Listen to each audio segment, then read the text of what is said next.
മുസ്ലിം league നേതാവ് ശ്രീ ഷാഫി ചാലിയും കൂടി ചേരുന്നു. ശ്രീ ഷാഫി, ഇവിടെ എങ്ങനെയാണ് ഈ ജനവിധിയെ താങ്കൾ വിലയിരുത്തുന്നത്? ഏതൊക്കെ കാര്യങ്ങൾ അവസാന ദിവസങ്ങളിൽ നമുക്കറിയാം എന്തൊക്കെയാണ് കേരളം ചർച്ച ചെയ്തുകൊണ്ടിരുന്നത്, ജനം പോളിംഗ് ബൂത്തിലേക്ക് എത്തുന്നത് വരെ എന്നുള്ളത് അറിയാം. ഏത് വിഷയമായിരിക്കും അനുകൂലമായിട്ടുണ്ടാവുക എന്നാണ് കരുതുന്നത്? മുഖ്യമന്ത്രി വരെ ജമാഅത്തെ ഇസ്ലാമിയുമായി ബന്ധപ്പെട്ട് ഉൾപ്പെടെ നടത്തിയ പരാമർശങ്ങൾ അല്ലെങ്കിൽ ലാസ്റ്റ് ഫൈറ്റ് അതെങ്ങനെ ബാധിച്ചു അവരെ എന്നാണ് കരുതുന്നത്? അല്ല, ഈ തെരഞ്ഞെടുപ്പിൽ ഈ വമ്പിച്ച ഒരു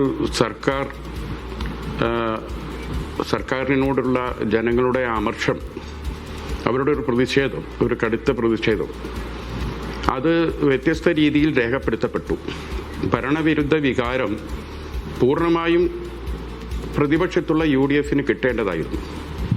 അത് പൂർണ്ണമായും UDF-ലേക്ക് പോകുന്നത് തടയാൻ, അത് കുറേ BJP-യിലേക്ക് അതിനെ വഴിതിരിച്ചു വിടുവാൻ CPM നടത്തിയ ഹീനമായ ശ്രമമാണ് ഈ തദ്ദേശ തെരഞ്ഞെടുപ്പിൻ്റെ മുന്നോടിയായി നടന്ന വാർഡ് ഡിവിഷൻ വിഭജനങ്ങൾ, അതായത് ഡീലിമിറ്റേഷൻ.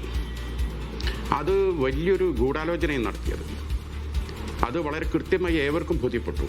ഇപ്പൊ കോഴിക്കോട്ട് 12-ലധികം സീറ്റുകൾ എങ്ങനെയാണ് BJP-ക്ക് കിട്ടുന്നത്? അതിൽ 7 സീറ്റ് BJP-ക്ക് CPM ഉണ്ടാക്കി കൊടുത്തതാണ്. ഉദാഹരണം ഞാൻ പറഞ്ഞുതരാം. ചാലപ്പുറം പരമ്പരാഗതമായി കോൺഗ്രസ് ജയിക്കുന്ന ഒരു ഡിവിഷനാണ് ചാലപ്പുറം.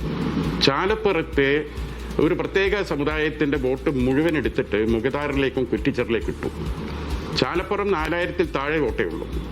എന്നാൽ ആ വോട്ടുകളൊക്കെ ചാലപ്പുറത്തുനിന്ന് എടുത്ത് കൊണ്ടുപോയിട്ടത് എവിടേക്കാണ്? മുഖദാറിലേക്കും കുറ്റിച്ചെറിയും. അവിടെ കുറ്റിച്ചെറിയിൽ 10,000-ലധികവും മുഖദാറിൽ 12,000-ലധികം വോട്ടായി മാറി. അപ്പൊ എന്ത് സംഭവിച്ചു? ചാലപ്പുറം സുഗമമായി BJP-ക്ക് കിട്ടി. ഈ ചാലപ്പുറത്ത് നീ വോട്ട് കൊണ്ടുപോയി ഈ 2 സ്ഥലത്തേക്ക് ഇടുന്നതാരാ? കോർപ്പറേഷനിലെ ഇവരുടെ കോർപ്പറേഷനും ഇവരുടെ സർക്കാർ ഉദ്യോഗസ്ഥന്മാരും ചേർന്നാണ് ചെയ്യുന്നത്. അത് നിങ്ങൾ മനസ്സിലാക്കണം. അപ്പൊ BJP-ക്ക് ഇന്ന് കിട്ടിയ ഈ സ്ഥാനമാനങ്ങളൊക്കെ BJP ആദ്യം പോയി ചെണ്ട കുട്ടി ലഡു അണക്കിലേക്ക് ഇടുന്നതിന് മുമ്പ് CPM നേതാക്കൾക്ക് പോയി നന്ദി പറയലാണ് BJP ചെയ്യേണ്ടത്. അത് മാത്രമാണ്. അത് കഴിഞ്ഞതിന് ശേഷം ഇവിടെ നടന്ന ഏറ്റവും വലിയ ഒരു തോന്നിവാസം എന്താ? ഗുരുതരമായ ചട്ടലംഘനം എന്താ? ഇപ്പൊ നമ്മുടെ ബഹുമാനപ്പെട്ട ആങ്കർ, നിങ്ങൾക്ക് വോട്ടുണ്ടോ ഇല്ലയേ? കരട് പട്ടികയിൽ നിങ്ങൾക്ക് വോട്ടുണ്ടെങ്കിൽ പിന്നെ നിങ്ങൾക്ക് വോട്ട് ഉണ്ടാക്കേണ്ട ആവശ്യമുണ്ടോ?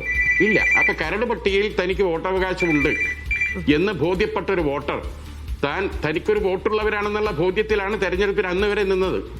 പക്ഷേ ഫൈനൽ പട്ടിക ഇറങ്ങിയപ്പോൾ എന്ത് സംഭവിക്കുന്നു? കരട് പട്ടികയിൽ പ്രസിദ്ധീകരിക്കപ്പെട്ട പേരുകൾ ഫൈനൽ ലിസ്റ്റിൽ നിന്ന് വെട്ടുന്നു. ഇതൊക്കെ ഉത്തരേന്ത്യയിലും ബീഹാറിൽ നിന്നൊക്കെ നമ്മൾ കേൾക്കുന്നുണ്ട്. ഈ കേരളത്തിൽ നടത്തിയത് ഇതാണ് വോട്ട് ചോരി. അത് മനസ്സിലാക്കണം.